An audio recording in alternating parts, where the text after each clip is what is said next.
जीवन की तीसरी पारी हम काराकाट से शुरू करते हैं। तो इस लाइन में मैं नया हूँ, अभी हम नाम लिखोले पर उनकी पढ़ाई करेंगे, आप लोगों से सीखेंगे, तो आप लोगों के बतावे कि बेटा तुमको ये करना है और ये नहीं करना है। हमारे माई आप लोगों के बीच में फैले दिया ये बोल के कि हम आजू के मारी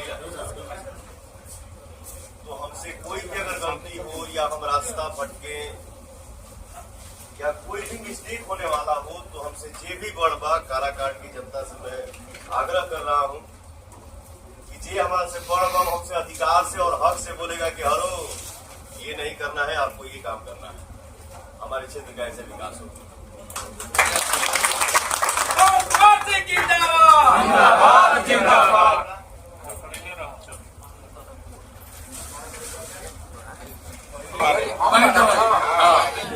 पगड़ी माता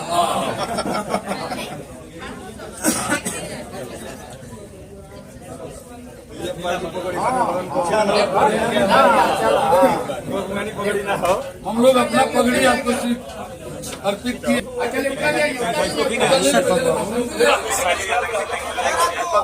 काराकाट के राजा भैया का सर्वप्रथम पवन सिंह जी के नेतृत्व में यहाँ एकत्रित सभी जनप्रतिनिधि एवं सभी अभिभावक का मैं हार्दिक अभिनंदन एवं काराकाट की माटी और धरती का एक इतिहास रहा है कि काराकाट ने जिसको नवाजा है वो सांसद में जाकर मंत्री बनने का काम किया है,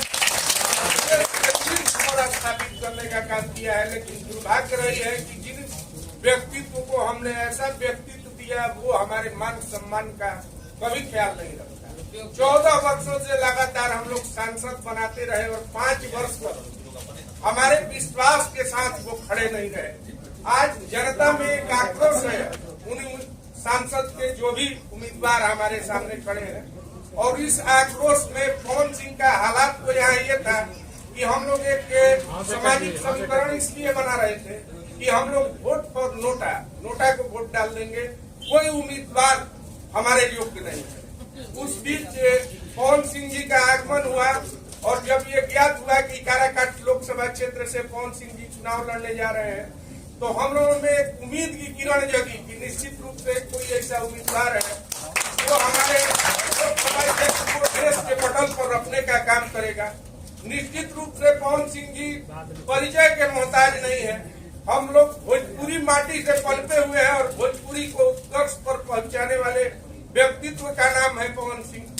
इस व्यक्तित्व का पहचान आज हम कहीं भी जाएंगे तो ये गर्व से कह सकते हैं कि भोजपुरी माटी के लाल हमारे क्षेत्र के सांसद के रूप में चयनित है।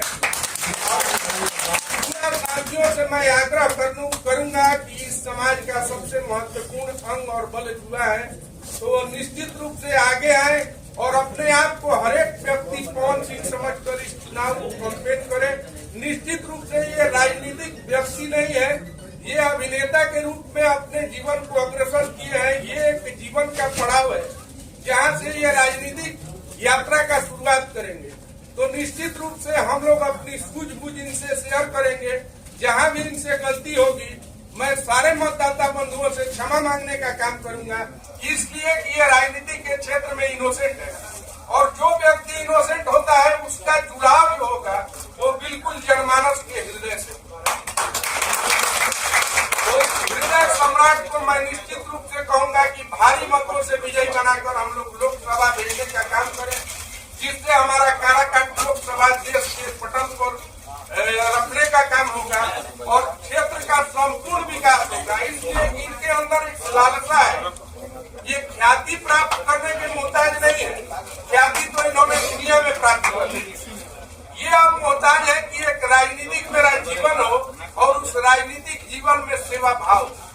इस महत्वाकांक्षा के साथ ये हम लोगों के बीच आए हैं तो निश्चित रूप से इन्हें हमें मजबूत करने का काम करना चाहिए।